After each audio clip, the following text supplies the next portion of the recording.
Spiderman brand new day ഇറങ്ങാൻ വേണ്ടി പോകുന്നത് നമുക്ക് അറിയാവുന്ന കാര്യമാണ്. ഈ ബ്രാൻഡ് ന്യൂ ഡേയിലാണെങ്കിൽ നമ്മുടെ സ്പൈഡർമാൻ, ഹൾക്ക്, പണിഷർ, പിന്നെ ഡെയർ ഡെവിൽ വരുന്നുണ്ടെന്ന് പറഞ്ഞിട്ട് ഒരുപാട് റൂമേഴ്സ് ഉണ്ട്. പിന്നെ ആ ഡെയർ ഡെവിലൊക്കെ കണ്ടിട്ടുള്ള ഹാൻഡ് വരുന്നുണ്ട്. ഇങ്ങനെ ഒരുപാട് ക്യാരക്ടേഴ്സൊക്കെ വരുന്നുണ്ട്.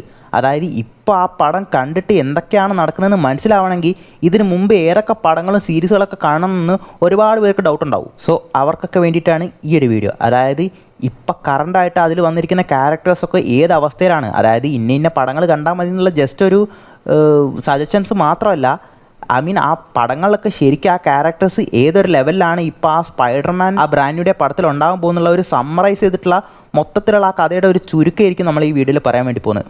സോ സ്പൈഡർമാൻ പടങ്ങൾ മാത്രം കാണുന്ന നിങ്ങളുടെ ഫ്രണ്ട്സിനൊക്കെ അയച്ചു കൊടുത്തിട്ട് ഇതുവരെയും സംഭവങ്ങൾ കണ്ടാൽ മതി, നമുക്ക് ആ സ്പൈഡർമാൻ ബ്രാൻഡ് ന്യൂ ഡേ മനസ്സിലാവാമെന്ന് പറഞ്ഞു കൊടുത്തേരും. അപ്പോൾ വീഡിയോ കുറച്ച് ലെങ്തി ആവും, എനിക്ക് അറിഞ്ഞുകൂടാ എത്ര ലെങ്തി ആവുന്നു. അപ്പോൾ കൂടുതൽ പേർ ബോറടിപ്പിക്കാതെ നമുക്ക് കഥയിലേക്ക് പോവാം. ഫസ്റ്റ് നമുക്ക് ഹൾക്കിൻ്റെ ക്യാരക്ടറിൽ നിന്ന് തന്നെ വരാം. ഹൾക്ക് ഇപ്പോൾ ഏത് അവസ്ഥയിലാണ് ബ്രാൻഡ് ന്യൂ ഡേയിലുള്ളത്? ഫസ്റ്റ് നമ്മുടെ ഇൻക്രെഡിബിൾ ഹൾക്ക്. ആക്ച്വലി ആ ഹൾക്ക് പടത്തിൽ നമ്മുടെ എഡ്വേർഡ് നോർട്ടൺ ആയിരിക്കും ഹൾക്കായിട്ട് അഭിനയിച്ചിട്ടുണ്ടാവുക. അതിനുശേഷം പുള്ളിയായിട്ട് നമ്മുടെ മാർവലിനുള്ള പ്രശ്നങ്ങൾ കാരണം പുള്ളിനെ റീകാസ്റ്റ് ചെയ്തിട്ടാണ് പിന്നെ നമ്മുടെ മാർക്ക് റഫല്ലോ വരുന്ന ഹൾക്കായിട്ട്. സോ ആ ഒരു പടമാണ് നമ്മുടെ ഹൾക്കിൻ്റെ തന്നെ ഒരു ഒറിജിൻ സ്റ്റോറി പറയുന്ന പടം. അതായത് ആ ഒറിജിൻ സ്റ്റോറിയൊക്കെ ഒട്ടുമിക്ക എല്ലാം അറിയാവുന്നതായിരിക്കും, അതുകൊണ്ട് ഞാൻ കൂടുതലായിട്ട് അതിലേക്ക് പോകുന്നില്ല. അതിനുശേഷം നമ്മുടെ അവഞ്ചേഴ്സ്, ഏജ് ഓഫ് അൾട്രോൺ എന്ന് പറഞ്ഞിട്ടുള്ള പടങ്ങളിലൊക്കെ ഹൾക്ക് അപ്പിയർ ചെയ്തിട്ടുണ്ടാവും, ആ പഴയ റേജ്ഫുൾ ആയിട്ടുള്ള ഹൾക്ക് തന്നെ. അങ്ങനെ ആ ഏജ് ഓഫ് അൾട്രോണിൻ്റെ എൻഡിലാണ് ആർക്കൊരു ഉപദ്രവം ഉണ്ടാക്കാതെ നമ്മുടെ ടോണി സ്റ്റാർക്കിൻ്റെ ആ ക്വിൻജെറ്റിലേക്ക് നമ്മുടെ ഈ എർത്ത് വിട്ട് തന്നെ നമ്മുടെ ഹൾക്ക് പോകുന്നത്. അങ്ങനെ പുള്ളി നേരെ പോയി ലാൻഡ് ആവുന്നത് സക്കാർ എന്ന് പറയുന്നൊരു പ്ലാനറ്റിലാണ്. അവിടെയാണ് നമ്മുടെ തോർ റാഗ്നറോക്കിൻ്റെ കഥ നടക്കുന്നത്. അങ്ങനെ അവിടുന്ന് നമ്മുടെ തോറും ഹൾക്കും തമ്മിൽ ആ കാടിയൊക്കെ ഉണ്ടാക്കിയിട്ട് അങ്ങനെ വീണ്ടും അസ്ഗാർഡിലേക്കൊക്കെ പോയി. അങ്ങനെ അസ്ഗാർഡിൽ അവിടെ നമ്മുടെ തോറിനെ ഹെൽപ്പ് ചെയ്തിട്ട് തിരിച്ച് നമ്മുടെ ഭൂമിയിലേക്ക് വന്നുകൊണ്ടിരിക്കുമ്പോഴാണ് താനസുമായിട്ടുള്ള ആ എൻകൗണ്ടർ. അങ്ങനെ അവിടുന്ന് നമ്മുടെ താനോസിൻ്റെ കയ്യിൽ നിന്ന് അടിയൊക്കെ കിട്ടി മെഴുകിയിട്ട് നമ്മുടെ ഹെയിംഡോള് ആ ഹൾക്കിനെ ഭൂമിയിലേക്ക് അയച്ചിട്ടുണ്ടാവും. അങ്ങനെ ഭൂമിയിലെത്തിയ ഹൾക്കാണെങ്കിൽ പേടിച്ചിട്ട് ഇനി ഹൾക്ക് ഫോമിലേക്ക് ആവാത്ത പോലെ പുള്ളി പുറത്ത് വരില്ലെന്ന് വാശി പിടിച്ച് നിൽക്കുന്നുണ്ടാവും. അതിനുശേഷം എൻ ഗെയിമിൽ നമ്മുടെ ബ്രൂസ് ബാനർ, ആ ബ്രൂസ് ബാനറിൻ്റെ മൈൻഡും ഹൾക്കിൻ്റെ ബോഡിയും ഒക്കെ ഒരു ലാബിലിട്ട് ഒന്ന് ചേർത്തിട്ട് പ്രൊഫസർ ഹൾക്കായിട്ട് മാറി, അത് സ്മാർട്ട് ഹൾക്കായിട്ട് മാറിയിട്ടുണ്ടാവും. പിന്നെ അതിനുശേഷം ഒരു അഡ്രസ്സും ഇല്ലാതെ പോയിട്ടുണ്ടായിരുന്ന നമ്മുടെ ഹൾക്കിനെ പിന്നെ കാണുന്നത് ഷാങ്ചിയുടെ ഒരു പോസ്റ്റ് ക്രെഡിറ്റ് സീനിലായിരിക്കും. അതിൽ നമ്മുടെ പ്രൊഫസർ ഹൾക്കായിട്ടൊന്നും ഇരിക്കില്ല, ബ്രൂസ് ബാനർ ഫോമിലായിരിക്കും ഹൾക്ക് വന്നിട്ടുണ്ടാവുക, ആ ക്യാരക്ടർ വന്നിട്ടുണ്ടാവുക. അതിനുശേഷമാണ് മാർവലിൻ്റെ വൺ ഓഫ് ദ ബിഗ്ഗസ്റ്റ് കാട്ടവരാതായിട്ടുള്ള ഷീ ഹൾക്ക് ഇറങ്ങുന്നത്. അതിലായിരിക്കും ലാസ്റ്റായിട്ട് നമ്മുടെ ഹൾക്കിനെ ഹൾക്ക് ഫോമിൽ, ആ പ്രൊഫസർ ഹൾക്കാണെങ്കിലും ഹൾക്ക് ഫോമിൽ നമ്മൾ കണ്ടിട്ടുണ്ടാവുക. ഇപ്പോൾ കറണ്ടായിട്ട് ആ ബ്രാൻഡ് ന്യൂ ഡേയുടെ ട്രെയിലറിൽ തന്നെ നമ്മുടെ ഹൾക്ക് പുറത്ത് വരാതിരിക്കാൻ വേണ്ടിയിട്ട് ഒരു ഹൾക്കിന് ഒരു ഇൻഹിബിറ്റർ പോലത്തെ ഒരു സാധനവും നമ്മുടെ ബ്രൂസ് ബാനർ കയ്യിലൊക്കെ നമ്മൾ കണ്ടിട്ടുണ്ടാവും. അതേ ഒരു സാധനം അതെങ്ങനെയാണ് ഉണ്ടാക്കുന്നത്, അത് എന്തുകൊണ്ടാണ് പുള്ളി വെക്കുന്നതെന്നൊക്കെ ആ ഷീ ഹൾക്കിൽ കാണിച്ചിട്ടുണ്ടാവും. അങ്ങനെ ആ ഷീ ഹൾക്കിലായിരിക്കും പുള്ളി ആ ഹ്യൂമൻ ഫോമിലൊക്കെ മെയിൻറ്റെയിൻ ചെയ്യുന്നതൊക്കെ പറഞ്ഞിട്ടുണ്ടാവുക. അതായത് പുള്ളി എങ്ങനെയാണ് ആ പ്രൊഫസർ ഹൾക്കായി മാറിയത്, എവിടുന്നാണ് അങ്ങനെ ആയി മാറിയെന്നൊക്കെ ആ ഷീ ഹൾക്കിൽ പറഞ്ഞിട്ടുണ്ടാവും. അതായത് നമ്മുടെ ടോണി സ്റ്റാർക്ക് സെറ്റപ്പ് ചെയ്തിട്ടുള്ള, പുള്ളിക്ക് വേണ്ടിയിട്ട് ടോണി സ്റ്റാർക്ക് തന്നെ സെറ്റപ്പ് ചെയ്തിട്ടുള്ള ഒരു ലാബിലായിരിക്കും പുള്ളി ഇതൊക്കെ ചെയ്തിട്ടുണ്ടാവുക. അതായത് ആ ഇൻഹിബിറ്ററിൻ്റെ ആ സംഭവത്തിൽ തന്നെ കാണാൻ പറ്റും, അത് സ്റ്റാർക്ക് ടെക് ആണ്. അത് ആ പടത്തിൽ തന്നെ പുള്ളി പറയുന്നുണ്ട്, സീരീസിലും പറയുന്നുണ്ട്. അങ്ങനെയാണ് ഇപ്പോൾ നമ്മുടെ ബ്രൂസ് ബാനർ ഇപ്പോൾ പുള്ളിയുടെ ഹ്യൂമൻ ഫോമിൽ കണ്ടിന്യൂ ആയിക്കൊണ്ടിരിക്കുന്നത്. ഇവിടം വരെയാണ് നമ്മുടെ ഹൾക്കിൻ്റെ ജീവചരിത്രം. അതായത് ഇനി അങ്ങോട്ട് നമ്മൾ കാണാൻ വേണ്ടി പോകുന്നത് ബ്രാൻഡ് ന്യൂ ഡേയിലാണ്. അതായത് ഇതുവരെയും പുറത്ത് വരില്ല എന്ന് പറഞ്ഞുകൊണ്ടിരുന്ന ആ ആംഗ്രി ആയിട്ടുള്ള നമ്മുടെ പഴയ ഹൾക്കിനെയാണ് ആ പടത്തിൽ ബ്രാൻഡ് ന്യൂ ഡേയിൽ കാണിക്കാൻ വേണ്ടി പോകുന്നത്. പക്ഷേ ഇതുവരെയും ഇപ്പോൾ പ്രൊഫസർ ഹൾക്കാണ് കൺട്രോളിലുള്ള പോലെ കാണിച്ചിട്ടുള്ളത്. അതിനി എങ്ങനെയാണ് വരാൻ പോകുന്നതെന്നൊക്കെ പടം കണ്ടിട്ട് നമുക്കറിയാം. ഇനി അടുത്തൊരു സംഭവമാണ് പണിഷർ. അതായത് ആ പണിഷറിനെ നമ്മൾ ഓൾറെഡി ട്രെയിലറിൽ തന്നെ കണ്ടിട്ടുള്ളതാണ്. പണിഷർ വരാൻ വേണ്ടി പോകാണെന്നുള്ള കാര്യം നമുക്കറിയാവുന്നവരാണ്. പക്ഷെ പണിഷറിൻ്റെ കഥ അറിയുന്നതാണ് കുറച്ച് വലിയ ടാസ്ക്. കാരണം ഈ പഹേൻ്റെ കഥ അറിയാൻ വേണ്ടിയിട്ട് 1-2 മണിക്കൂറുള്ള സീരീസുള്ള 13 എപ്പിസോഡ്സുള്ള 3-4 സീസൺസ് കാണണം ആ ഡെയർ ഡെവിളിൻ്റെ. അതായത് ഓൾറെഡി ഇപ്പോൾ നമ്മുടെ ഡെയർ ഡെവിൾ MCU വന്നതിന് ശേഷം 2 സീസൺസ് അങ്ങനെ ഇറങ്ങിക്കഴിഞ്ഞു. അതല്ലാതെ നെറ്റ്ഫ്ലിക്സിലുണ്ടായിരുന്ന ടൈമിലുണ്ടായിരുന്ന ആ ഡെയർ ഡെവിൾ തന്നെ 1-2 സീസൺസ് അങ്ങനെ ഇറങ്ങിയിട്ടുണ്ട്. ആ ഒരു നെറ്റ്ഫ്ലിക്സ് സീരീസ് തൊട്ട് നമുക്ക് കണ്ടാലേ ഈ ഡെയർ ഡെവിളിൻ്റെ ഒറിജിനൊക്കെ ക്ലിയർ ആയിട്ട് എന്താണെന്ന് നമുക്ക് മനസ്സിലാവത്തുള്ളൂ. പക്ഷെ എന്നാലും വേണ്ട, കഷ്ടപ്പെടേണ്ട, അത്രയും ടൈമൊന്നും നമുക്ക് ഉണ്ടാവില്ല. അതുകൊണ്ട് തന്നെ ഈ പെട്ടെന്ന് ഈ കാണാൻ വരുന്നവർക്കൊക്കെ മനസ്സിലാവാൻ വേണ്ടിയിട്ടാണ് നമ്മുടെ ഈ മാർവൽ ഈ പണിഷർ 1 ലാസ്റ്റ് കില്ലെന്ന് പറഞ്ഞിട്ട് ഇപ്പോൾ ലാസ്റ്റായിട്ടൊരു സ്പെഷ്യൽ പ്രസൻറ്റേഷൻ ഇറങ്ങിയിട്ടുള്ളത്.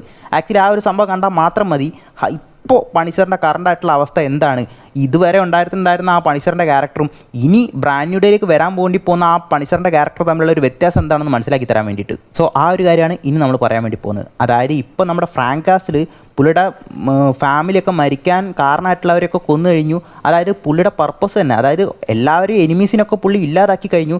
ഇപ്പോൾ പുള്ളിയുടെ ലൈഫിന് തന്നെ ഒരു അർത്ഥമില്ലാത്ത പോലെ നമ്മുടെ ഫ്രാങ്ക് കാസിലിന് തോന്നുകയാണ്. അങ്ങനെ വൈഫിനെയും കുഞ്ഞിൻ്റെ ഒക്കെ കുറിച്ചുള്ള ഓർമ്മകളൊക്കെ കാരണം പുള്ളി ഇപ്പോൾ നമ്മുടെ ടോണി സ്റ്റാർക്കിനൊക്കെ പണ്ടുണ്ടായിരുന്ന പോലെ ഒരു PTSD കാരണം ബാധിക്കപ്പെട്ടിരിക്കുകയാണ്. പക്ഷേ അപ്പോഴും പുള്ളിയുടെ വൺ ഓഫ് ദ വില്ലനായിട്ടുള്ള മഗുൻസി എന്ന് പറഞ്ഞിട്ടുള്ള ഒരു വില്ലൻ ഇപ്പോഴും ജീവനോടെ തന്നെയാണുള്ളത്. അങ്ങനെ അങ്ങേരാണെങ്കിൽ നമ്മുടെ പണിഷറിനെ കണ്ടുപിടിച്ച് കൊല്ലാൻ വേണ്ടിയിട്ട് പുള്ളിയുടെ പേരിൽ ഒരു വലിയ ബൗണ്ടി തന്നെ അനൗൺസ് ചെയ്തിരിക്കുകയാണ്. അങ്ങനെ ആ എല്ലാ ആൾക്കാരും കൂടി ചേർന്നിട്ട് നമ്മുടെ ഫ്രാങ്കാസിൽ ഇപ്പോൾ PTSD ഒക്കെ കാരണം ബാധിക്കപ്പെട്ടുള്ള പുള്ളിയുടെ അപ്പാർട്ട്മെൻറ്റ് അറ്റാക്ക് ചെയ്തിട്ട് പുള്ളിനെ കൊല്ലാൻ വേണ്ടി വരികയാണ്. പക്ഷേ അതിൽ നിന്നൊക്കെ എങ്ങനെയൊക്കെ അടിച്ചു പിടിച്ച് പുള്ളി രക്ഷപ്പെടുകയാണ്. അങ്ങനെ ആദ്യം പുള്ളിയുടെ മേലുള്ള ഈ ബൗണ്ടി കാരണവും പുള്ളി രക്ഷപ്പെടാൻ വേണ്ടി മാത്രമാണ് ഇതൊന്നും ശ്രമിച്ചുകൊണ്ടിരുന്നത്. പക്ഷേ പുള്ളിനെ കൊല്ലാൻ വേണ്ടി ആൾക്കാരിങ്ങനെ ശ്രമിക്കുന്നത് കാരണം ഈ സിവിലിയൻസൊക്കെ ഒരുപാട് പേര് ബാധിക്കപ്പെടുന്നുണ്ടാവും.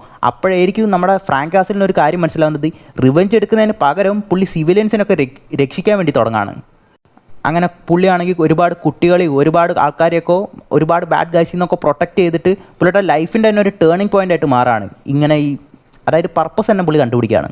അങ്ങനെ ഇപ്പോൾ നമ്മുടെ ഫ്രാങ്കാസിൽ ആ ബൗണ്ടിയൊക്കെ എങ്ങനെയൊക്കെയോ അതൊക്കെ ഒത്തുതീർപ്പാക്കിയിട്ട് ആ മാഗുൻസീനെ കൊല്ലാൻ വേണ്ടിയിട്ട് പുള്ളിക്ക് ഇപ്പോൾ ഒരു അതായത് പുള്ളിയുടെ റിവെഞ്ച് എടുക്കാൻ വേണ്ടിയിട്ട് പുള്ളിക്ക് ഇപ്പോൾ ഒരു അവസരമുണ്ട്. പക്ഷേ ആ റിവെഞ്ച് എടുക്കാതെ പുള്ളി ബാക്കിയുള്ളവരൊക്കെ രക്ഷിക്കാൻ വേണ്ടിയിട്ടുള്ള ഒരു തീരുമാനത്തിലേക്ക് എത്താണ്. കാരണം പുള്ളി മനസ്സിലാവുകയാണ് ഈ റിവെഞ്ച് എടുക്കുന്നതൊന്നും പുള്ളിനെ ഒരിക്കലും ഹീൽ ചെയ്തിട്ടില്ല. പക്ഷേ ഈ ജനങ്ങളെയൊക്കെ രക്ഷിക്കുന്നതിലൂടെ പുള്ളിയുടെ ലൈഫിന് ഒരു പർപ്പസ് കണ്ടുപിടിക്കുകയാണ്. അങ്ങനെ അതിൻ്റെ അവസാനത്തിൽ നമ്മുടെ ഫ്രാങ്കാസിൽ പുള്ളിയുടെ ഫാമിലിയുടെ ആ ശവകല്ലറയിലൊക്കെ പോയി നിന്നിട്ട് പുള്ളിയുടെ തന്നെ ലൈഫിൻ്റെ ഒരു ടേണിംഗ് പോയിൻ്റ് അവിടെ മനസ്സിലാവുകയാണ്. അതായത് പുള്ളി ഇതുവരെ റിവെഞ്ച് എടുക്കുന്നതായിരുന്നു പുള്ളിയുടെ ലൈഫിൻ്റെ പർപ്പസ് എന്ന് വിചാരിച്ചുകൊണ്ടിരുന്നത്. പക്ഷെ അവിടെ തൊട്ടിട്ട് ജനങ്ങളെയൊക്കെ രക്ഷിക്കുന്ന അതായത് സ്വയം പോരാടി ജയിക്കാൻ പറ്റാത്തവർക്ക് വേണ്ടി അവർക്ക് വേണ്ടി പോരാടാൻ വേണ്ടിയിട്ട് നമ്മുടെ പണിഷർ തീരുമാനിക്കുകയാണ്. ഇതാണ് നമ്മുടെ പണിഷറിൻ്റെ കഥ. ഇങ്ങനെയുള്ളൊരു പണിഷറിനായിരിക്കും നമ്മൾ ആ ബ്രാൻഡ് ന്യൂ ഡേയിൽ കാണാൻ വേണ്ടി പോകുന്നത്. പിന്നെ അതിൽ ജീൻ ഗ്രേ എന്ന് പറഞ്ഞിട്ടുള്ള നമ്മുടെ സേഡ് സിങ്ങിൻ്റെ ഒരു ക്യാരക്ടർ വരുന്നുണ്ട്. പുള്ളിക്കാരത്തിനെ കുറിച്ച് ഇതുവരെ നമുക്കൊന്നും പറയാൻ പറ്റത്തില്ല. കാരണം ഇതിനു മുമ്പ് എക്സ്മെൻസ് പറഞ്ഞിട്ടുള്ള പടങ്ങൾ വന്നിട്ടുണ്ടെങ്കിലും അതിലുള്ള ജീൻ ഗ്രേയും ഇതിൽ വരാൻ പോകുന്ന ജീൻ ഗ്രേയും തമ്മിൽ ഒന്നാണെന്നൊന്നും പറയാൻ പറ്റത്തില്ല. കാരണം എൻറ്റയർലി ഡിഫറെൻ്റ് ആണ്. സോ ആ ഒരു ക്യാരക്ടറിനെ ഈ പടത്തിൽ വെച്ചിട്ടായിരിക്കും നമുക്ക് മനസ്സിലാവാൻ വേണ്ടി പോകുന്നത്. പക്ഷേ ഇനിയാണ് മെയിനായിട്ടുള്ളൊരു സാധനം വരുന്നത്, സ്പൈഡർമാൻ ഇപ്പോൾ ഏത് അവസ്ഥയിലാണ് ഈ ബ്രാൻഡ് ന്യൂ ഡേയിൽ വരാൻ വേണ്ടി പോകുന്നത്, അതിന് ഏതൊക്കെ പടങ്ങളിൽ എന്തൊക്കെയാണ് ഇവിടെ ലൈഫിൽ സംഭവിച്ചിട്ടുള്ളത്. ഈ സ്പൈഡർമാൻ്റെ കഥ തുടങ്ങുന്നത് അങ്ങ് ദൂരെ ക്യാപ്റ്റൻ അമേരിക്ക സിവിൽ വാറിൽ നിന്നാണ്. അതായത് ആ ഒരു ടൈമിൽ നമ്മുടെ ഈ അവഞ്ചേഴ്സിൻ്റെ ഇടയിൽ തന്നെ വലിയൊരു പ്രശ്നം പോയിക്കൊണ്ടിരിക്കുകയാണ്. അതായത് നമ്മുടെ ഏജ് ഓഫ് അൾട്രോൺ നടന്നു, അവഞ്ചേഴ്സ് 1 നടന്നു, ഇത്രയൊക്കെ പ്രശ്നങ്ങൾ നടന്നുകൊണ്ടിരിക്കുകയാണ്. അങ്ങനെ ഈ അവഞ്ചേഴ്സ് ഒക്കെ ഗവൺമെൻറ് അണ്ടറിൽ വരണം എന്ന് പറഞ്ഞിട്ട് നമ്മുടെ ഈ ഗവൺമെൻറ് തന്നെ അവരെ പ്രഷർ ചെയ്തുകൊണ്ടിരിക്കുകയാണ്. അതായത് അവരുടെ സ്വന്തം ഇഷ്ടത്തിനൊന്നും അവർക്ക് തീരുമാനം എടുക്കാൻ പറ്റില്ല, അതുകൊണ്ടാണ് ഇത്രയും വലിയ കെയോസ് ഒക്കെ നടക്കുന്നതെന്ന് പറഞ്ഞിട്ട് ഗവൺമെൻറ് ഒരു പ്രഷർ ഇപ്പോൾ അവഞ്ചേഴ്സിൻ്റെ മുകളിലുണ്ട്. ആ ഒരു ടൈമിലായിരിക്കും ഈ അവഞ്ചേഴ്സ് ഒരു അറ്റാക്ക് തടയാൻ വേണ്ടി ശ്രമിക്കുമ്പോൾ നമ്മുടെ വാണ്ട അറിയാതെ അമ്മച്ചി പാവ അറിയാതെ ഒരു മൊത്തം ബിൽഡിംഗ് തന്നെ അങ്ങ് ബ്ലാസ്റ്റ് ചെയ്ത് കളയുന്നത്. സോ ഒന്നറിയാത്ത ഒരുപാട് ജനങ്ങൾ വെന്ത് മരിച്ചുപോയി. അങ്ങനെ ഈ അവഞ്ചേഴ്സിനെ ഒന്നും ഇങ്ങനെ വിട്ടാൽ പറ്റില്ലെന്ന് പറഞ്ഞിട്ട് അപ്പോഴാണ് ദ സുക്കോവിയ അക്കൗണ്ട്സ് നമ്മുടെ ഗവൺമെൻറ് അങ്ങ് എടുത്തു വെക്കുന്നത്. അതായത് മൊത്തത്തിലുള്ള ഒരു ഗ്ലോബൽ ട്രീറ്റിയാണ് ഈ അവഞ്ചേഴ്സിനെ ഗവൺമെൻറ് അണ്ടറിൽ വെക്കാൻ വേണ്ടിയിട്ട്. അങ്ങനെ നമ്മുടെ ടോണി സ്റ്റാർക്ക് ഇതിനെ സപ്പോർട്ട് ചെയ്യാണ്. അതായത് ഈ ഗവൺമെൻറ് അണ്ടറിൽ അവഞ്ചേഴ്സ് വരണം, സ്വന്തമായിട്ട് ഇങ്ങനെ തീരുമാനങ്ങളൊക്കെ എടുക്കുന്നതുകൊണ്ടാണ് ഇത്രയും വലിയ ഡിസ്ട്രക്ഷനൊക്കെ നടക്കുന്നത് എന്നുള്ള രീതിക്ക് പുള്ളി തന്നെ ഒരു ഗിൽട്ടും വെച്ചുകൊണ്ട്, അതായത് ഏജ് ഓഫ് അൾട്രോൺ ഒക്കെ നടക്കാൻ പുള്ളിയാണ് കാരണം എന്നുള്ളൊരു ഗിൽട്ടൊക്കെ വെച്ചിട്ടാണ് നമ്മുടെ ടോണി സ്റ്റാർക്ക് ഇരിക്കുന്നത്. പുള്ളി ഇതിനെ സപ്പോർട്ട് ചെയ്യുന്നത്. അതായത് അപ്പുറത്താണെങ്കിൽ നമ്മുടെ സ്റ്റീവ് റോജേഴ്സോ ഇതിനൊട്ടും സപ്പോർട്ട് ചെയ്യുന്നില്ല. അതായത് ഈ അവഞ്ചേഴ്സിനെ പോലുള്ളൊരു സംഭവമൊന്നും ഈ ഗവൺമെൻറ് അണ്ടറിൽ വരേണ്ട കാര്യമല്ല, അതായത് സ്വന്തമായിട്ട് ചെയ്യേണ്ട സംഭവമാണെന്ന് പറഞ്ഞിട്ട് ഒന്നുമില്ല. സ്റ്റീവ് റോജേഴ്സ് അതിന് സപ്പോർട്ട് ചെയ്യുന്നില്ല, അത്ര തന്നെ. അങ്ങനെ ഇവർക്ക് രണ്ടുപേർക്കും, അതായത് ഇവരുടെ സപ്പോർട്ട് ചെയ്യുന്ന അങ്ങോട്ടും ഇങ്ങോട്ടും സപ്പോർട്ട് ചെയ്യുന്ന 2 ടീമായിട്ട് അവിടെ പിരിയാണ്. അങ്ങനെ ഇവർക്ക് നടുവിൽ അവിടെ ഒരു ക്ലാഷ് ഓഫ് ക്ലാൻസ് നടക്കുകയാണ്. ആ ടൈമിലാണെങ്കിലോ നമ്മുടെ അതായത് ഇപ്പോൾ ക്യാപ്റ്റൻ അമേരിക്കയുടെ സൈഡിലാണെങ്കിലും അയൺമാൻ്റെ സൈഡിലാണെങ്കിലും ആൾക്കാർ വേണമല്ലോ അങ്ങോട്ടും ഇങ്ങോട്ടും അടി ഉണ്ടാക്കാൻ വേണ്ടിയിട്ട്. സോ അയൺമാൻ അടി ഉണ്ടാക്കാൻ ആളെ വേണ്ടിക്കാൻ വേണ്ടിയിട്ട്, ആളെ കൊണ്ടുവരാൻ വേണ്ടിയിട്ട് നേരെ അങ്ങ് ഒന്ന് ക്വീൻസ് വരെ പോവാണ് നമ്മുടെ സ്പൈഡർമാനും തപ്പിയിട്ട്. അങ്ങനെ നമ്മുടെ ടോണി സ്റ്റാർക്ക് ഇങ്ങനെ ഒരു പയ്യൻ ഇത്രയും പവേഴ്സൊക്കെ വെച്ചുകൊണ്ട് നല്ല കാര്യങ്ങളൊക്കെ ചെയ്തുകൊണ്ടിരിക്കുന്നതെന്ന് കണ്ടുപിടിച്ചിട്ട് അങ്ങനെ അവനെ ട്രാക്ക് ചെയ്തിട്ട് അവനെ കൊണ്ടുവന്നിട്ട് ഫൈറ്റ് ചെയ്യുകയാണ്. ഇതാണ് നമ്മുടെ സ്പൈഡർമാൻ്റെ എൻട്രി പോയിന്റ്. അതായത് സ്പൈഡർമാൻ്റെ ഒറിജിൻ സ്റ്റോറി ഒന്നും ഈ MCUവിൽ കാണിച്ചിട്ടില്ല. അത് സ്പൈഡർമാൻ്റെ ഒറിജിൻ സ്റ്റോറി പറയുന്ന വേറെ കുറേ പടങ്ങളുണ്ട്. എന്തായാലും നിങ്ങൾ അറിഞ്ഞിട്ടുള്ള കാര്യമായിരിക്കും. ഇനി മാത്രമൊന്നുമില്ല, ഒരു 8 കലി അടിച്ചിട്ട് പുള്ളിക്ക് പവേഴ്സ് കിട്ടുന്നത്, അത്ര തന്നെ. അങ്ങനെ അതുവരെ നമ്മുടെ ആ സ്പൈഡർമാൻ പുള്ളിയുടെ തന്നെ ആ ഹോം മെയ്ഡ് ആയിട്ടുള്ള ഒരു സൂട്ട് വെച്ചിട്ടായിരിക്കും കറങ്ങിക്കൊണ്ടിരുന്നത്. അങ്ങനെ ഈ സിവിൽ വാറിൽ ഈ ഫൈറ്റ് ചെയ്യാൻ വേണ്ടിയിട്ടായിരിക്കും നമ്മുടെ ടോണി സ്റ്റാർക്ക് പുള്ളിക്ക് വേണ്ടി, അതായത് സ്പൈഡർമാൻ വേണ്ടിയിട്ട് ഒരു സൂട്ട് തന്നെ ഉണ്ടാക്കി കൊടുത്തിട്ടുള്ളത്. അതിനുശേഷം ഫൈറ്റ് കഴിഞ്ഞിട്ടും പുള്ളിനെ തിരിച്ചയക്കാണ്, ആ സൂട്ടും നമ്മുടെ അയൺമാൻ കൊടുത്തു വിടാണ്. അങ്ങനെ അതിനുശേഷമാണ് നമ്മുടെ സ്പൈഡർമാൻ്റെ സോളോ മൂവി വരുന്നത്, സ്പൈഡർമാൻ ഹോം കമ്മിങ്.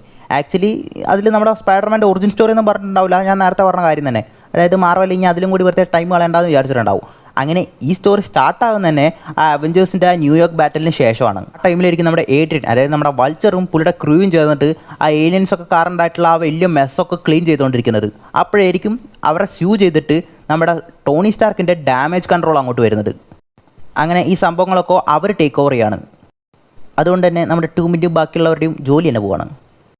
അങ്ങനെ ആ ഒരു ടൈമിലാണ് നമ്മുടെ സ്പൈഡർമാൻ നല്ല കാര്യങ്ങളൊക്കെ ചെയ്ത് നടന്നുകൊണ്ടിരിക്കുമ്പോൾ പുള്ളിയാണ് സ്പൈഡർമാൻ എന്നുള്ള കാര്യം പുള്ളിയുടെ ഫ്രണ്ട് ആയിട്ടുള്ള നെഡ് അറിയുന്നത്. അങ്ങനെ ഇവർ രണ്ടുപേരും കൂടി ചേർന്നിട്ട്, അതായത് നമ്മുടെ സ്പൈഡർമാൻ്റെ ഒരു ബാക്കപ്പ്, സ്പൈഡർമാൻ്റെ ഒരു ആൽഫ്രഡിനെ പോലെയായി മാറാണ് ഈ നെഡ്. ആ ടൈമിൽ നമ്മുടെ സ്പൈഡർമാൻ ഈ ക്വീൻസിൽ മൊത്തത്തിൽ സ്ട്രേഞ്ച് ആയിട്ടുള്ള ഏലിയൻ വെപ്പൺസ് ഒക്കെ സെല് ചെയ്യുന്നതിനെ കുറിച്ചൊക്കെ ഒരു സ്റ്റഡി പോലെ എന്തോ നടത്തിക്കൊണ്ടിരിക്കുകയാണ്. അങ്ങനെ ആ വെപ്പൺസ് ഒക്കെ വരുന്നത് നമ്മുടെ ഏഡിയൻ ട്രൂമിൻ്റെ കയ്യിൽ നിന്നാണ്, അതായത് നമ്മുടെ വൾച്ചറിൻ്റെ കയ്യിൽ നിന്ന്. അതായത് പുള്ളിക്ക് എങ്ങനെ ഈ ടെക്ക് കിട്ടി? ആ മൊത്തം ആ അവഞ്ചേഴ്സ് ബാറ്റലിന് ശേഷം പുള്ളി ഒരുപാട് ആ ചിറ്റോറി ആർമിയുടെ സാധനങ്ങളൊക്കെ ക്ലീൻ ചെയ്യുന്നുണ്ടാവുമല്ലോ. അങ്ങനെ ആ ചിറ്റോറിയുടെ ടെക്ക് വെച്ചിട്ട് മൊത്തം ബ്ലാക്ക് മാർക്കറ്റിൽ തന്നെ ഒരു വെപ്പൺ ബിസിനസ് തന്നെ പുള്ളി നടത്തിക്കൊണ്ടിരിക്കുകയാണ്. അങ്ങനെ പിന്നെന്താ, നമ്മുടെ സ്പൈഡർമാൻ ഇതൊക്കെ മനസ്സിലാക്കിയിട്ട് ആ വൾച്ചറിൻ്റെ ക്രൂവിനെ തപ്പിപ്പോവാണ്. അങ്ങനെ പുള്ളി ചെയ്യുന്ന കുറച്ച് കാര്യങ്ങളൊക്കെ കാരണം ഒരു വലിയ കപ്പൽ തന്നെ ഇല്ലാതാവും. അങ്ങനെ നമ്മുടെ ടോണി സ്റ്റാർക്കും, നീ ഇങ്ങനെ ഓരോന്നൊക്കെ ചെയ്ത് കൂട്ടുന്ന അവസാനം എൻ്റെ തലയിൽ വന്നിരിക്കും, നീ നിനക്കെന്തെങ്കിലും പറ്റിക്കഴിഞ്ഞാൽ അവസാനം അതിനും കാരണം ഞാനാണെന്ന് വിചാരിക്കുന്നൊക്കെ പറഞ്ഞിട്ട്, നിനക്ക് ഈ സൂട്ടുള്ളതുകൊണ്ടല്ലേ നീ ഇതൊക്കെ ചെയ്യുന്നത്, എന്നാൽ നിനക്ക് ഈ സൂട്ടേ ഉണ്ടാവാൻ പാടില്ലെന്ന് പറഞ്ഞിട്ട് പുള്ളി കൊടുത്തുള്ള സൂട്ട് പുള്ളി തന്നെ എടുത്തിട്ട് നമ്മുടെ ടോണി സ്റ്റാർക്ക് അങ്ങ് പോകും. പക്ഷേ അതേതാ മുതൽ സ്പൈഡർമാൻ അല്ലേ, പുള്ളിക്ക് എന്ത് സൂട്ട്? പുള്ളിയുടെ ആ പഴയ ആ ജാക്കറ്റ് പോലത്തെ ആ ഹുഡി പോലത്തെ സാധനം തന്നെ ഇട്ടിട്ട് പുള്ളി വൾച്ചറിനെ പോകും ഡിഫീറ്റ് ചെയ്യും, അത്ര തന്നെ. പക്ഷേ നമ്മുടെ ഈ സ്പൈഡർമാൻ ചെയ്തിട്ടുള്ള ഈ കാര്യങ്ങളൊക്കെ മനസ്സിലാക്കിയിട്ട് നമ്മുടെ ടോണി സ്റ്റാർക്ക് ഈ ടോം ഹോളണ്ട് സ്പൈഡർമാനെ വിളിച്ചു വരുത്തിയിട്ട് അവഞ്ചേഴ്സിലേക്ക് തന്നെ പുള്ളിക്ക് ഒരു സ്ലോട്ട് ഉണ്ടെന്നൊക്കെ പറയും. എന്നിട്ട് പുതിയൊരു സൂട്ട് കൊടുക്കാമെന്നൊക്കെ പറഞ്ഞ് ഡിസ്പ്ലേ ചെയ്യും. അപ്പുറത്താണെങ്കിൽ ഒരു പ്രസ് മീറ്റ് തന്നെ വിളിച്ച് വെച്ചിട്ടുണ്ടാകും പുള്ളി ഈ സ്പൈഡർമാനെ ഇൻട്രൊഡ്യൂസ് ചെയ്യാൻ വേണ്ടിയിട്ട്. പക്ഷേ നമ്മുടെ സ്പൈഡർമാൻ ആണെങ്കിലും അത് വേണ്ടെന്ന് പറഞ്ഞിട്ട് ഒഴിവാക്കും. അതായത് പുള്ളിക്ക് ഈ പബ്ലിസിറ്റി ഇടുന്ന ആവശ്യമില്ലല്ലോ, അതുകൊണ്ട്. പക്ഷേ എന്നാലും ചെറുക്കൻ ഒരുപാടൊക്കെ അനുഭവിച്ചല്ലേ, ചെറുക്കൻ ഇതെങ്കിലും ഇരിക്കട്ടെ എന്ന് പറഞ്ഞിട്ട് ആ പഴയ സൂട്ട് നമ്മുടെ ടോണി സ്റ്റാർക്ക് ഒരു പാർസലായിട്ട് പുള്ളിക്ക് തന്നെ അയച്ചു കൊടുക്കും. അങ്ങനെ അത് ഇട്ട് പുള്ളി പുള്ളി അത് ഇട്ട് നോക്കുന്ന ആ ടൈമിലായിരിക്കും ആൻഡ് മേ ഇത് കാണുന്നത്. അങ്ങനെയാണ് പുള്ളിക്കാരത്തേക്ക് മനസ്സിലാകുന്നത് ഈ ചെറുക്കനാണ് സ്പൈഡർമാൻ എന്നുള്ള കാര്യം. അതിനുശേഷമാണ് അവഞ്ചേഴ്സ് ഇൻഫിനിറ്റി വാർ നടക്കുന്നത്. അതായത് നമ്മുടെ ഫ്രണ്ട്ലി നെയ്ബർഹുഡ് സ്പൈഡർമാൻ അങ്ങ് ഫ്രണ്ട്ലി നെയ്ബർഹുഡ് ആയിട്ടുള്ള സ്പേസ് വരെ എത്തുന്നത്. അതായത് നമ്മുടെ ആ താനോസിൻ്റെ ആ കള്ളപ്സൈഡിനൊക്കെ നമ്മുടെ ഭൂമിയിലേക്ക് വന്ന ടൈമിൽ നമ്മുടെ ഹൾക്കും എന്തായാലും വരുന്നില്ലെന്ന് പറഞ്ഞാൽ ചാട്ടി പിടിച്ചുകൊണ്ടിരിക്കുകയാണ്. അയൺമാനും ഡോക്ടർ സ്ട്രേഞ്ചൊക്കെ ഫൈറ്റ് ചെയ്തുകൊണ്ടിരിക്കുന്ന ടൈമിൽ ഒരു ഫീൽഡ് ട്രിപ്പിൻ്റെ ഭാഗമായിട്ട് അങ്ങോട്ട് വന്നിട്ടുണ്ടായിരുന്ന നമ്മുടെ സ്പൈഡർമാൻ ഇവരെ ഹെൽപ്പ് ചെയ്യാൻ വേണ്ടി വരുന്നത്. അങ്ങനെ ആ ഫൈറ്റിൽ നമ്മുടെ സ്പൈഡർമാൻ വരികയാണ്. അപ്പോഴാണ് നമ്മുടെ ടോണി സ്റ്റാർക്ക് പുള്ളിയുടെ ആ പുതിയ അയൺ സ്പൈഡർ സൂട്ട് നമ്മുടെ ഈ സ്പൈഡർമാനെ കൊടുക്കുന്നത്. അതിനുശേഷം പടത്തിൻ്റെ എൻഡിൽ നമ്മൾ കണ്ടിട്ടുള്ളതാണ്, അതായത് പാതി യൂണിവേഴ്സിനെ ബ്ലിപ്പ് ചെയ്തു, എല്ലാവരും മറിഞ്ഞുപോയി, കൂട്ടത്തിൽ നമ്മുടെ സ്പൈഡർമാനും പോയി. പക്ഷേ എൻഡ് ഗെയിമിൽ വീണ്ടും അവർ തിരിച്ചു വന്നു, അതായത് സ്പൈഡർമാനും തിരിച്ചു വന്നു. അങ്ങനെ നമ്മുടെ സ്പൈഡർമാൻ പുള്ളിയുടെ ഫാദർ ഫിഗറായിട്ടുള്ള ടോണി സ്റ്റാർക്ക് മരിക്കുന്നത് പുള്ളിയുടെ കൺമുമ്പിൽ വെച്ച് കാണുവാണ്. വാവ്, ഹോ, ഇതേ ടോണി സ്റ്റാർക്കിൻ്റെ മോന്തയിലാണ് ആ ഡോക്ടർ ഡൂം വരുന്നത്. അങ്ങനെ ആ ഡോക്ടർ ഡൂമിനെ ആ മുഖത്തിൽ കാണുമ്പോൾ ഈ സ്പൈഡർമാൻ്റെ മോന്ത എങ്ങനെയായിരിക്കില്ലേ, എന്തായാലും ഒന്ന് കാണണം. അതിനുശേഷമാണ് അടുത്ത സ്പൈഡർമാൻ പടം വരുന്നത്, Spiderman far from home. Actually ഈ പടം നടക്കുന്നത് അവഞ്ചേഴ്സ് എൻഡ് ഗെയിമിന് ശേഷമാണ്. അതായത് ഇപ്പോൾ അവിടെ ജീവിക്കുന്ന ആ എല്ലാ ആൾക്കാരും ബ്ലിപ്പ് എന്ന് പറഞ്ഞിട്ടുള്ള ആ സംഭവത്തിന് ശേഷം അതിനെ ഓവർകം ചെയ്ത് ജീവിക്കാൻ വേണ്ടി പഠിച്ചുകൊണ്ടിരിക്കുകയാണ്. അതായത് 5 വർഷത്തേക്ക് പകുതി യൂണിവേഴ്സ് തന്നെ ഇല്ലാതായിട്ട് പെട്ടെന്ന് 5 വർഷത്തിന് ശേഷം എല്ലാവരും തിരിച്ചു വന്നു കഴിഞ്ഞാൽ അത്ര നോർമൽ ആയിരിക്കില്ലല്ലോ. അങ്ങനെ തട്ടിമുട്ടിയൊക്കെ പോയിക്കൊണ്ടിരിക്കുകയാണല്ലോ. അതേസമയം നമ്മുടെ സ്പൈഡർമാൻ ആണെങ്കിൽ പുള്ളിക്ക് ഏതാണ്ട് ടയേർഡായി കഴിഞ്ഞു. അതായത് 24 മണിക്കൂർ ആ നിക് ഫ്യൂരി ഹെൽപ്പ് എന്ന് പറഞ്ഞിട്ട് ഈ ചെറുക്കനെ വിളിച്ചുകൊണ്ടിരിക്കുകയാണ് ഇപ്പോൾ. അതായത് പുള്ളിക്ക് അടുത്ത അയൺമാൻ ആവാനൊന്നും താല്പര്യമില്ല, പുള്ളിക്ക് എല്ലാവരും കൂടി അടിച്ചു പൊളിച്ച് നടക്കണം. അതാണ് ഇപ്പോൾ സ്പൈഡർമാന് വേണ്ടത്, അതായത് നമ്മുടെ പീറ്റർ പാർക്കറിന് വേണ്ടത്. അപ്പോഴാണ് നമ്മുടെ നെഡിൻ്റെ അടുത്ത് MJയുടെ അടുത്തുള്ള പുള്ളിയുടെ ഇൻട്രസ്റ്റ് കാര്യങ്ങളൊക്കെ പറയുന്നത്. അപ്പോഴാണ് അവിടെ വെച്ചിട്ട് എന്തോ ഒരു വാട്ടർ മോൺസ്റ്റർ പോലത്തെ സാധനം ഇവർ അറ്റാക്ക് ചെയ്യാൻ തുടങ്ങുന്നത്. അവരെ രക്ഷിക്കാൻ വേണ്ടിയിട്ട് നമ്മുടെ മിസ്റ്റീരിയ വരുന്നത്. ആക്ച്വലി ഈ ഒരു പടത്തിലാണ് ഫസ്റ്റ് നമുക്ക് മൾട്ടിവേഴ്സ് കാണിച്ചരാന്ന് പറഞ്ഞിട്ട് നമ്മളെ പറ്റിച്ചു തുടങ്ങിയത്. കാരണം ഈ പടത്തിൽ മൾട്ടിവേഴ്സ് ഉണ്ടെന്നൊക്കെ പറഞ്ഞിട്ടാണ് ഇവർ പ്രൊമോട്ട് ചെയ്തത്. അങ്ങനെ കുറച്ച് ട്രെയിലറിലും കാണിച്ചായിരുന്നു. പക്ഷേ പടത്തിൽ മൾട്ടിവേഴ്സ് ഒരു തേങ്ങയില്ലായിരുന്നു. അതായത് ആ ഫീൽഡ് ട്രിപ്പിൻ്റെ ആ ടൈമിലായിരിക്കും നമ്മുടെ നിക് ഫ്യൂരി സ്പൈഡർമാനെ വിളിച്ചു വരുത്തുന്നത്. അതായത് ഈ ക്വിൻ്റൺ ബെക്ക് എന്ന് പറഞ്ഞിട്ടുള്ള മിസ്റ്റീരിയോ വേറെ യൂണിവേഴ്സ് എന്നുള്ള ആളാണെന്ന് പറഞ്ഞിട്ട്. അങ്ങനെ ഇപ്പോൾ അവർ അറ്റാക്ക് ചെയ്ത പോലത്തുള്ള വാട്ടർ മോൺസ്റ്ററിനെ പോലുള്ള പല എലമെൻ്റ് ആയിട്ടുള്ള മോൺസ്റ്റേഴ്സ് ഉണ്ട്. അങ്ങനെ ആ മോൺസ്റ്റേഴ്സൊക്കെ ഈ ക്വിൻ്റൺ ബെക്കിൻ്റെ, അതായത് ഈ മിസ്റ്റീരിയോയുടെ യൂണിവേഴ്സ് തന്നെ നശിപ്പിച്ചെന്ന്. അങ്ങനെ അവരിപ്പോൾ എങ്ങനെയൊക്കെയോ ഇങ്ങോട്ട് എത്തിയിരിക്കുകയാണ്. നമ്മൾ അയാളെ ഇതിനൊക്കെ തടുക്കാൻ വേണ്ടി ഹെൽപ്പ് ചെയ്യണമെന്ന്. മണ്ടറാണ് ഇതൊക്കെ തൊണ്ട തൊടാതെ അങ്ങ് വിഴുങ്ങാൻ. ശരിയാണ്, ഇതിൽ പടത്തിലൊരു മണ്ടറാണ് പുള്ളി. അങ്ങനെ ചെറുക്കനാണെങ്കിൽ പുള്ളിയുടെ ആ റൊമാൻറ്റിക് സിറ്റുവേഷനൊക്കെ എങ്ങനെയെങ്കിലും ഒന്ന് മൂഡാക്കി വരുമ്പോഴായിരിക്കും എന്തെങ്കിലുമൊക്കെ ഒരു തീ മോൺസ്റ്ററോ കാറ്റ് മോൺസ്റ്ററോ ഒക്കെ വന്നുകൊണ്ടിരിക്കുന്നത്. ആ ടൈമിൽ നമ്മുടെ ടോണി സ്റ്റാർക്ക് പീറ്റർ പാർക്കറിന് വേണ്ടിയിട്ട് ഒരു ഹൈടെക് ഗ്ലാസ് കൊടുത്തു പോയിട്ടുണ്ടാവും. ഈഡിത്ത് എന്ന് പറഞ്ഞിട്ടുള്ള ഒരു AI കണ്ടെയ്ൻ ചെയ്യുന്ന ഒരു സാധനം. അതായത് സ്റ്റാർക്ക് ഡ്രോൺസും വെപ്പൺസും ഒക്കെ കൺട്രോൾ ചെയ്യാൻ പറ്റുന്ന ഒരു AI സിസ്റ്റം. പക്ഷേ നമ്മുടെ പീറ്ററിനാണെങ്കിൽ ഈ കാര്യങ്ങളൊന്നും കൺട്രോൾ ചെയ്യാൻ പറ്റുന്നില്ലാത്ത ഒരു പ്രഷറിലാണ് പുള്ളി അത്. അതായത് പുള്ളി അതൊന്നും അർഹിക്കുന്നില്ല എന്നുള്ളൊരു ലെവലിലാണ് നമ്മുടെ സ്പൈഡർമാൻ ഇപ്പോൾ ഉള്ളത്. അങ്ങനെ പുള്ളിയും അതായത് ഇപ്പോൾ സെൽഫ്ലെസ് ആയിട്ട് വേറൊരു യൂണിവേഴ്സ് വിട്ടിട്ട് നമ്മുടെ യൂണിവേഴ്സിന് വേണ്ടി പോരാടുന്ന നമ്മുടെ മിസ്റ്റീരിയോ ആണ് അതിൽ കറക്റ്റായിട്ടുള്ള ആളെന്ന് മനസ്സിലാക്കിയിട്ട് ആ ഗ്ലാസ് ആ മണ്ടൻ ആ മിസ്റ്റീരിയോയ്ക്ക് കൊടുക്കുകയാണ്. അതിനുശേഷമാണ് നമ്മൾ ഗസ് ചെയ്തിട്ട് പോലുള്ള ആ സംഭവം നടക്കുന്നത്. അതായത് ഈ മിസ്റ്റീരിയോ ഒരു ഫ്രോഡാണ്. പുള്ളിയാണെങ്കിൽ ഈ സ്റ്റാർക്ക് ഇൻഡസ്ട്രീസിൻ്റെ ഒരു ഫോർമർ എംപ്ലോയി ആണ്. പുള്ളിയാണെങ്കിൽ ഈ ഡ്രോൺസും ഇല്യൂഷൻസും ഒക്കെ ക്രിയേറ്റ് ചെയ്തിട്ട് ഒരുപാട് ഡിസ്ട്രക്ഷനൊക്കെ ഉണ്ടാക്കിയിട്ട് അതിനെ തടുക്കാൻ പോലെ ഉണ്ടാക്കുന്ന ഒരു ഹീറോയിക് മൊമെൻറ്റ് ക്രിയേറ്റ് ചെയ്യുന്ന ഒരു ഫ്രോഡാണ് പുള്ളി. അങ്ങനെയുള്ള ഒരുത്തൻ്റെ കയ്യിൽ സ്റ്റാർക്ക് ഇൻഡസ്ട്രീസിൻ്റെ മൊത്തം ഡ്രോണും വെപ്പൺസും കൊടുത്താൽ എങ്ങനെയായിരിക്കും? അതാണ് ആ കണ്ണാടി കൊടുത്തിട്ട് ആ സ്പൈഡർമാൻ ചെയ്തു വെച്ചിട്ടുള്ളത്. അങ്ങനെ നമ്മുടെ സ്പൈഡർമാനും പുള്ളിയുടെ പർപ്പസ് എന്താണെന്നൊക്കെ മനസ്സിലാക്കിയിട്ട് എങ്ങനെയൊക്കെയോ അടിച്ചു പിടിച്ച് പുള്ളിയുടെ പീറ്റർ ടിങ്കിൾസൊക്കെ കൺട്രോൾ ചെയ്തിട്ട് ആ മിസ്റ്റീരിയോൻ്റെ ആ ഡ്രോൺസിനൊക്കെ ഡിഫീറ്റ് ചെയ്ത് പുള്ളിനെ തന്നെ ഡിഫീറ്റ് ചെയ്യുകയാണ്. പക്ഷേ ആ പടത്തിൻ്റെ എൻഡിൽ ആ മിസ്റ്റീരിയോ പൊട്ടൻ എന്താക്കിയിട്ടുണ്ടാവും? സ്പൈഡർമാൻ, അതായത് പീറ്റർ പാർക്കറാണ് സ്പൈഡർമാൻ എന്നുള്ള പുള്ളിയുടെ ഐഡൻറ്റിറ്റി തന്നെ മൊത്തം വേൾഡിന് റിവീൽ ചെയ്തിട്ടുണ്ടാവും. അതായത് മിസ്റ്റീരിയോനെ കൊന്നത് സ്പൈഡർമാൻ ആണെന്നുള്ള ഒരു ബിംബമാണ് ഇപ്പോൾ നമ്മുടെ മിസ്റ്റീരിയോ ഇപ്പോൾ മൊത്തം വേൾഡിൽ ക്രിയേറ്റ് ചെയ്തിട്ടുള്ളത്. മാത്രമല്ല പുള്ളിയുടെ ഐഡൻറ്റിറ്റി റിവീൽ ചെയ്തു. അങ്ങനെ ഈ പടത്തിൻ്റെ കണ്ടിന്യൂഷനിലാണ് നമ്മുടെ Spiderman 3 Spiderman No Way Home വരുന്നത്. അങ്ങനെ ഈ നോ വേ ഹോം അതിന് മാത്രം ടൈം ജമ്പൊന്നുമില്ല. എവിടെയാണോ ഫാർ ഫ്രം ഹോം കട്ടാവുന്നത് അതിൻ്റെ അടുത്ത ദിവസം മുതൽ തന്നെ നോ വേ ഹോമിൻ്റെ പടം തുടങ്ങി. അങ്ങനെ ഇപ്പോൾ നമ്മുടെ സ്പൈഡർമാൻ പീറ്റർ പാർക്കറാണെന്ന കാര്യം എല്ലാവർക്കും അറിയാം. പുള്ളിനെ TV-യിലൊക്കെ ഇട്ട് കിഴിന്ന് അങ്ങ് വലിച്ച് കീറിക്കൊണ്ടിരിക്കുകയാണ്. അങ്ങനെ നമ്മുടെ പീറ്ററും പുള്ളിനെ ചുറ്റിപ്പറ്റിട്ടുള്ള പുള്ളിയുടെ ആൻറ്റും പുള്ളിയുടെ ഗേൾ ഫ്രണ്ടായിട്ടുള്ള MJ, ഫ്രണ്ട് നെഡ്, ഇവരെല്ലാവരും വലിയൊരു പ്രശ്നത്തിലാവാണ്. കാരണം സ്പൈഡർമാൻ്റെ ഗേൾ ഫ്രണ്ട് എന്നുള്ള ഒരു ലെവലിൽ. അങ്ങനെ ഇവർക്കൊന്നും മര്യാദയ്ക്കൊന്നും കോളേജിൽ പോലും പോയി നടക്കാൻ പറ്റില്ലെന്നേ, അമ്മാതിരി ആൾക്കൗട്ടും. അങ്ങനെ പുള്ളിനെ ആ അക്യൂസേഷൻ എന്നൊക്കെ പുറത്ത് കൊണ്ടുവരുന്നതൊക്കെ നമ്മുടെ ഡെയർ ഡെവിലാണ്. അതായത് ഡെയർ ഡെവിലിനെ ഫസ്റ്റ് നമ്മൾ സീസൺ 1 അതായത് ഡെയർ ഡെവിൽ നമ്മുടെ MCUവിലേക്ക് തിരിച്ചു വന്നതിന് ശേഷം പുള്ളിനെ ഫസ്റ്റായിട്ട് കാണിക്കുന്നത് ഈ നോ വേ ഹോമിലാണ്. അങ്ങനെ പുള്ളിയാണ് നമ്മുടെ സ്പൈഡർമാനെ പുള്ളി ക്രിയേറ്റ് ചെയ്തിട്ടെന്ന് പറഞ്ഞുള്ള ആ മെസ്സിൽ നിന്നൊക്കെ, അതായത് ലീഗലി ഉണ്ടായിരുന്നുള്ള ആ പ്രശ്നങ്ങളിൽ നിന്നൊക്കെ ഇറക്കിക്കൊണ്ടിരുന്നത്. പക്ഷേ എന്നാലും ഇപ്പോൾ ലീഗലി പുള്ളിക്ക് പ്രശ്നമൊന്നും ഇല്ലെങ്കിലും പുള്ളിയുടെ ലൈഫ് ഇപ്പോൾ മൊത്തം മെസ്ഡപ്പായിരിക്കുകയാണ്.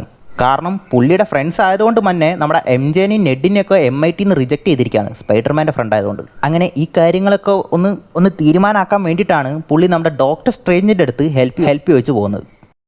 അങ്ങനെ അവിടെ വെച്ചിട്ടാണ് നമ്മുടെ സ്പൈഡർമാൻ ഹെൽപ്പ് ചോദിക്കുന്നത്. അവിടെ വെച്ചൊരു സ്പെല്ലിൻ്റെ കാര്യം പറയുന്നത്, അതായത് പീറ്റർ പാർക്കറാണ് സ്പൈഡർമാൻ എന്നുള്ള കാര്യം എല്ലാവരും ഓർമ്മയുള്ളതെല്ലാം മറന്നു പോകണം എന്നുള്ള ഒരു സ്പെല്ലിടാൻ വേണ്ടി പറയുന്നത്. എന്നാൽ ഈ ചെറുക്കനോ ഒരു ചെറിയ ചെക്കൻ വന്നിട്ട് എന്തോ വിടുവായി തരം പറയുന്നു. എന്നാൽ 2 തട്ട് കെട്ടിയിട്ട് മോനെ ഇതൊക്കെ നീ ഡീൽ ചെയ്യാൻ പഠിക്കണം എന്ന് പറഞ്ഞ് വിടുന്നതിന് പകരം നമ്മുടെ സ്ട്രേഞ്ചാണെന്ന് എന്താക്കി ചെക്കൻ പറഞ്ഞ പോലെ തന്നെ സ്പെല്ലിട്ടു. അങ്ങനെ എന്തായാലും ഇത്രയും വലിയൊരു മനുഷ്യൻ തനിക്ക് വേണ്ടി ഇത്രയും വലിയൊരു ഹെൽപ്പ് ചെയ്യാണ്. എന്നാൽ പിന്നെ കൂടുതൽ പറഞ്ഞ് ചളവാക്കാണ്ട് മര്യാദയ്ക്ക് ഇരിക്കുക ഇല്ല. ആ സ്പെല്ലിടുന്ന ടൈമിൽ ഓരോരോ വിടുവായത്തരങ്ങൾ വിളിച്ചു പറഞ്ഞിട്ട് മൊത്തം സ്പെല്ല് തന്നെ കൊളാപ്സ് ആവാണ്. അതായത് ഇപ്പോൾ ഈ സ്പെല്ലിട്ട് കഴിഞ്ഞാൽ എല്ലാവരും മറന്നു പോയല്ലോ പീറ്റർ പാർക്കറാണ് സ്പൈഡർമാൻ എന്നുള്ള കാര്യം. പക്ഷേ അതിൻ്റെ ഇടയ്ക്ക് പുള്ളിയുടെ ഫ്രണ്ട്സും ആൻമേയൊക്കെ ഉണ്ടാവുമല്ലോ. പക്ഷേ അവരൊക്കെ അക്സെപ്റ്റ് ചെയ്തിട്ട്, അതായത് നമ്മുടെ ആൻമേ, നെഡ്, ഹാപ്പി ഇവരൊക്കെ വിട്ടിട്ട് ബാക്കി എല്ലാവരും മറന്നു പോകണം എന്നൊക്കെ പറഞ്ഞിട്ട് മൊത്തത്തിൽ ആ സ്പെല്ല് തന്നെ കൊളാപ്സ് ആവാണ്. പുള്ളി ഇടയ്ക്കിടയ്ക്ക് ഓരോന്ന് ഇങ്ങനെ പറഞ്ഞു അങ്ങനെ ആ മൊത്തം സ്പെല്ല് തന്നെ അൺകൺട്രോളബിൾ ആയി പോവാണ്. പക്ഷേ അതിന് മുമ്പ് തന്നെ നമ്മുടെ ഡോക്ടർ സ്ട്രേഞ്ച് എങ്ങനെയോ അത് കണ്ടെയ്ൻ ചെയ്യാണ്. എന്നാൽ ഇതാണെങ്കിൽ ഒരു മൾട്ടിവേഴ്സൽ സ്പെല്ലാണ് ആദ്യം തന്നെ പൊട്ടനിട്ടത്. പക്ഷേ ഇത് കൊളാപ്സ് ആവുന്നതിന് മുമ്പേ തന്നെ ഓൾറെഡി ത്രെട്ട് നമ്മുടെ ഈ സ്പൈഡർമാൻ്റെ യൂണിവേഴ്സിലേക്ക് വന്നു കഴിഞ്ഞു. അതായത് പീറ്റർ പാർക്കറാണ് സ്പൈഡർമാൻ എന്നറിയാവുന്ന കുറച്ച് പേര് ഓൾറെഡി ഇപ്പോൾ ആ യൂണിവേഴ്സിലേക്ക് വന്നു കഴിഞ്ഞു. അങ്ങനെ വന്നിട്ടുള്ള കുറച്ച് ആൾക്കാരാണ് നമ്മുടെ ഡോക്ടർ ഒക്ടോപ്പസ്, ഗ്രീൻ ഗോബ്ലിന്, സാൻഡ് മാന്, നമ്മുടെ ലിസാർഡ് എന്ന് പറഞ്ഞിട്ടുള്ള ഇതിന് മുമ്പുള്ള സ്പൈഡർമാൻ പടങ്ങളിലൊക്കെ കണ്ടിട്ടുണ്ടായിരുന്ന ആ ക്യാരക്ടേഴ്സൊക്കെ. അങ്ങനെ നമ്മുടെ ഡോക്ടർ സ്ട്രേഞ്ചോ ശരി നീ അവരൊക്കെ പിടിച്ചോണ്ട് വാ, നമുക്ക് അവരൊക്കെ തിരിച്ച് അവരുടെ യൂണിവേഴ്സിലേക്ക് തന്നെ തിരിച്ചയക്കാന്നുള്ള ഒരു ഡീസൻ്റ് ആയിട്ടുള്ളൊരു കാര്യം നമ്മുടെ ഡോക്ടർ സ്ട്രേഞ്ച് പറയാണ്. അപ്പോഴാണ് നമ്മുടെ ഈ സ്പൈഡർമാൻ അറിയുന്നത് ഇവരൊക്കെ തിരിച്ചയക്കുകയാണെങ്കിൽ ഇവരൊക്കെ സ്പൈഡർമാൻ്റെ കൈ കൊണ്ട് തന്നെ അവരവരുടെ യൂണിവേഴ്സിൽ മരിക്കുന്നു. അങ്ങനെ ഈ കാര്യം മനസ്സിലായതും അങ്ങനെ ചുമ്മാ അവരങ്ങനെ മരിക്കാനൊന്നും വിടത്തില്ലെന്ന് പറഞ്ഞിട്ട് ഡോക്ടർ സ്ട്രേഞ്ചുമായിട്ട് തന്നെ അടി ഉണ്ടാക്കിയിട്ട് ഇവൻ അവരെയൊക്കെ ക്യൂർ ചെയ്യാൻ വേണ്ടിയിട്ടുള്ള ആവശ്യമില്ലാത്ത ഓരോ പണിക്ക് നിൽക്കുന്നത്.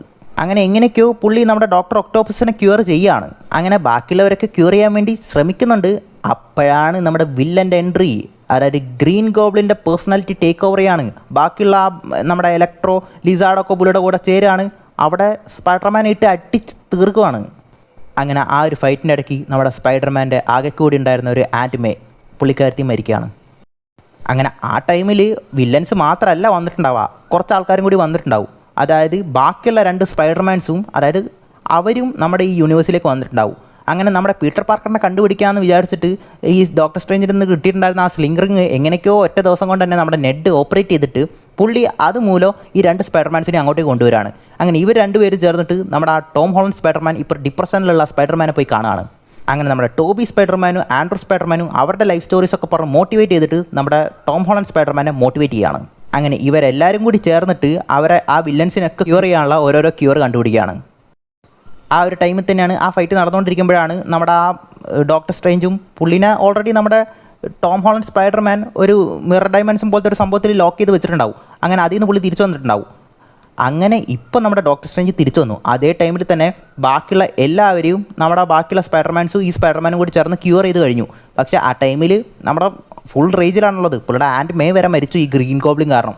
അങ്ങനെ പുള്ളിനെ കൊല്ലാൻ വേണ്ടിയിട്ട് നമ്മുടെ ടോം ഹോളണ്ട് സ്പൈഡർമാൻ പോയതും അങ്ങനെ കൊല്ലാനൊന്നും പാടില്ല, നമ്മളൊക്കെ സ്പൈഡർമാൻ ആണെന്ന് പറഞ്ഞിട്ട് നമ്മുടെ ടോബി മെഗ്വയർ സ്പൈഡർമാൻ വന്നിട്ട് പുള്ളിൻ്റെ മനസ്സ് തിരുത്തുന്നത്. അങ്ങനെ പുള്ളിയുടെ മനസ്സ് മാറിയിട്ട് നമ്മുടെ ഗ്രീൻ ഗോബ്ലിനെ അവിടെ ക്യൂർ ചെയ്യാണ്.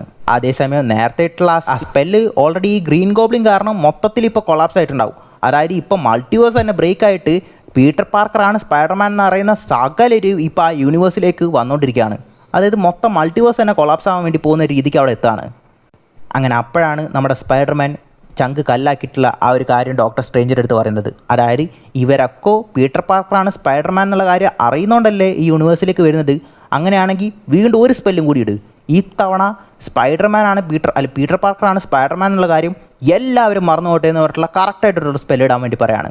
അപ്പോൾ തന്നെ നമ്മുടെ ഡോക്ടർ സ്ട്രേഞ്ച് പറയുന്നുണ്ട്, സത്യം പറയുകയാണെങ്കിൽ പീറ്റർ പാർക്കർ എന്ന് പറയുന്ന ഒരുത്തൻ എക്സിസ്റ്റ് ചെയ്യുന്ന പോലെ ഉണ്ടാവില്ല, വെറും സ്പൈഡർമാൻ മാത്രമേ ഉണ്ടാവുള്ളൂ. നിൻ്റെ ഏറ്റവും ഇഷ്ടപ്പെട്ടവർ പോലും നിന്നെ റെക്കഗ്നൈസ് ചെയ്യില്ല എന്ന് പറഞ്ഞിട്ടുണ്ടെങ്കിലും നമ്മുടെ സ്പൈഡർമാൻ ഒരുപാട് നല്ലതിന് വേണ്ടിയിട്ട് കുറച്ച് ത്യാഗമൊക്കെ സഹിക്കാമെന്ന് പറഞ്ഞിട്ട് നമ്മുടെ ഡോക്ടർ സ്ട്രേഞ്ച് ആ സ്പെല്ലിടാണ്. എല്ലാവരും നമ്മുടെ നെഡ്, MJ, ഹാപ്പി എന്ന് പറഞ്ഞിട്ടുള്ള എല്ലാവരും നമ്മുടെ പീറ്റർ പാർക്കറാണ് സ്പൈഡർമാൻ എന്നുള്ള കാര്യം മറക്കുകയാണ്. മോറോവർ പീറ്റർ പാർക്കർ എന്നുള്ള ഒരു ക്യാരക്ടർ തന്നെ എല്ലാവരും മറക്കുവാണ്. അങ്ങനെ ആ പടത്തിൻ്റെ എൻഡിൽ നമ്മുടെ സ്പൈഡർമാൻ ഇപ്പോൾ പുള്ളിയുടേതായിട്ടുള്ള ഹോം മെയ്ഡ് ആയിട്ടുള്ള ഒരു സൂട്ടും ഉണ്ടാക്കിയിരിക്കുകയാണ്. സോ ഇതിന് ശേഷമുള്ളതാണ് നമ്മൾ സ്പൈഡർമാൻ ബ്രാൻഡ് ന്യൂ ഡേയിൽ കാണാൻ വേണ്ടി പോകുന്നത്. ഇതാണ് ഇപ്പോൾ ആ പടത്തിൽ മെയിനായിട്ടുള്ള 3 ക്യാരക്ടേഴ്സ്. അതായത് നമ്മുടെ പണിഷർ, ഹൾക്ക്, സ്പൈഡർമാൻ. ഇവരിപ്പോൾ ലൈഫിൽ എന്തൊക്കെയാണ് കടന്നു വന്നിട്ടുള്ളത്, ഇപ്പോൾ അവരുടെ ലൈഫ് ഏത് അവസ്ഥയിലാണുള്ളതെന്നുള്ള കാര്യങ്ങളൊക്കെ. പിന്നെ ഇതിൻ്റെ ഇടയ്ക്ക് വേറെ കുറച്ച് പടങ്ങളുണ്ട്. അതായത് നമ്മുടെ മോർബിയസ് പടമുണ്ട്. അതായത് ആ മോർബിയസിൻ്റെ ഒക്കെ പോസ്റ്റ് ക്രെഡിറ്റ് സീനിലേക്ക് നമ്മുടെ വൾച്ചർ പോകുന്ന പോലെയൊക്കെ കാണിച്ചിട്ടുണ്ട്. പിന്നെ അതേപോലെ തന്നെ ഈ പടത്തിൽ ബ്രാൻഡ് ന്യൂ ഡേയിൽ വെനം വരുന്നുണ്ടെന്നൊക്കെ പറഞ്ഞിട്ട് ഒരുപാട് റൂമേഴ്സ് ഉണ്ട്. അങ്ങനെയാണെങ്കിൽ വെനത്തിൻ്റെ ആ മൊത്തം പടങ്ങളും കൂടി നമ്മൾ പറയേണ്ടി വരും. അങ്ങനെയാണെങ്കിൽ അത് നമ്മൾ പടം ഇറങ്ങിയിട്ട് പറയാം. കാരണം വെനം വരുന്നുണ്ടോ ഇല്ലയോ എന്ന് കൺഫേം ചെയ്തിട്ട് പറഞ്ഞാൽ മതിയല്ലോ. ഇപ്പോൾ എന്തായാലും ഈ പടങ്ങളുടെ ഇപ്പോൾ ഈ ബ്രാൻഡ് ന്യൂ ഡേ കാണാൻ വേണ്ടിയിട്ട് ഇത്രയും കാര്യങ്ങൾ മാത്രം അറിഞ്ഞാൽ മതി. എന്നാൽ നമുക്ക് സുഖമായിട്ട് തന്നെ ആ ബ്രാൻഡ് ന്യൂ ഡേ കാണാം. അപ്പോൾ ഈ വീഡിയോ നിങ്ങൾക്ക് ഉപകാരപ്രദമായിട്ടുണ്ടാവുമെന്ന് ഞാൻ വിചാരിക്കുന്നു. അങ്ങനെ വിചാരിച്ചിട്ടുണ്ടെങ്കിൽ നിങ്ങളുടെ സ്പൈഡർമാൻ ഫാൻ ആയിട്ടുള്ള ഫ്രണ്ട്സിനെ അയച്ചു കൊടുക്കുക. അപ്പോൾ പുതിയൊരു വീഡിയോയിൽ കാണുന്നവരെ ബൈ.